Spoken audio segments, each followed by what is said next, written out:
Ghislaine Maxwell has been found guilty of recruiting and trafficking young girls to be sexually abused by the late American financier Jeffrey Epstein.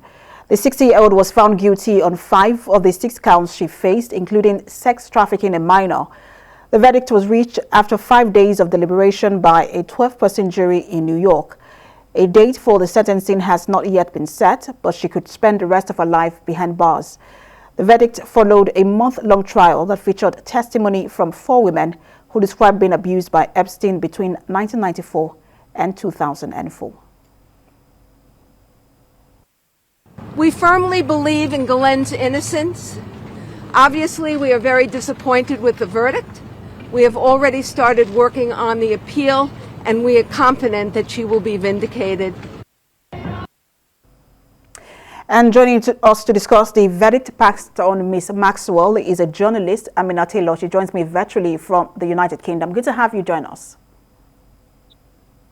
Thank you so much, and compliments of the season, though I must say for Ms. Ghislaine Maxwell's legal representative, it will be a very rocky holiday indeed, because many observers, myself included, didn't necessarily think that justice would be served in quite such a direct form at this stage. And even though we don't know how long any kind of sentencing stage will be or what the judge will ultimately decide will be Ms. Maxwell's time behind bars, this is going to go on. And I think there's some very nervous, influential people right now who are wondering just what Ms. Maxwell's willing to perhaps let out the bag in order to save her own skin.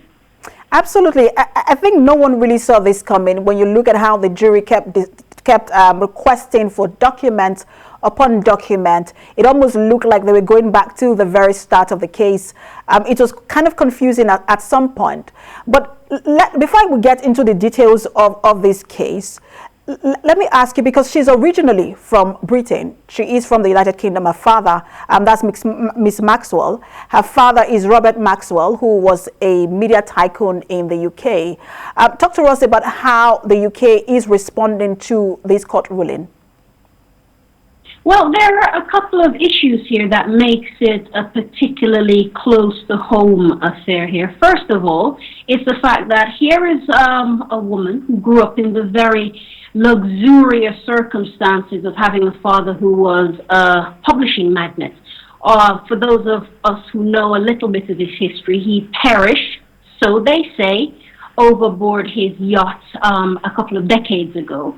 But that still didn't stop some of the rumors, because after all, here is a man who had disappeared with the pension money of thousands who worked for his printing presses, for his publishing houses, and so on. So there was always that hint of scandal about the Maxwell family just to begin with. You have this long association with Jeffrey Epstein that when you're standing in court and you are trying to have the jury believe that at no time did you suspect what was going on, because of course Jeffrey Epstein was convicted of those crimes against him, so he didn't die an innocent man. He was a convicted pedophile.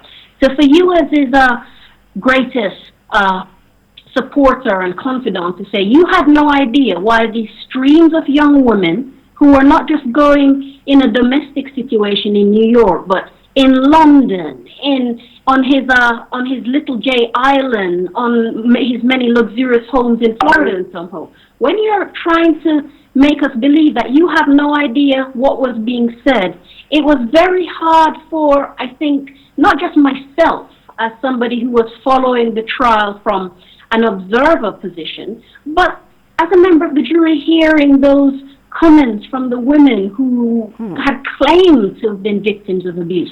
Now, something we haven't mentioned here, and I have to be very careful how I word this, another of the British connections is, of course, the lawsuit that's currently hanging over the head of Prince Andrew at the moment by Virginia Jeffrey, a woman who claimed she was abused by Jeffrey Epstein, and as a result of that, Prince Andrew's name's also been brought into the fray. Very murky times indeed, unfortunately. And that's really what I want to talk to you about, because this is emphasizing the role of accomplices in cases like this.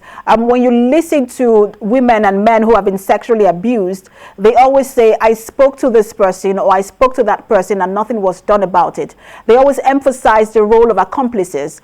And this does speak to that. And I just want to ask you what you think that this would make for others who are connected to this crime, if this means that justice will also be served in those cases.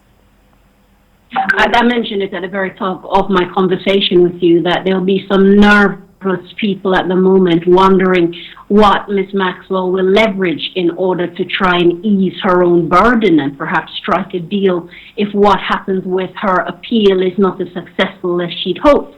Because remember, the 60-year-old, to even be facing half of the potential 65 years, and that's without the perjury trial that's coming along very soon behind bars, means she would die behind bars.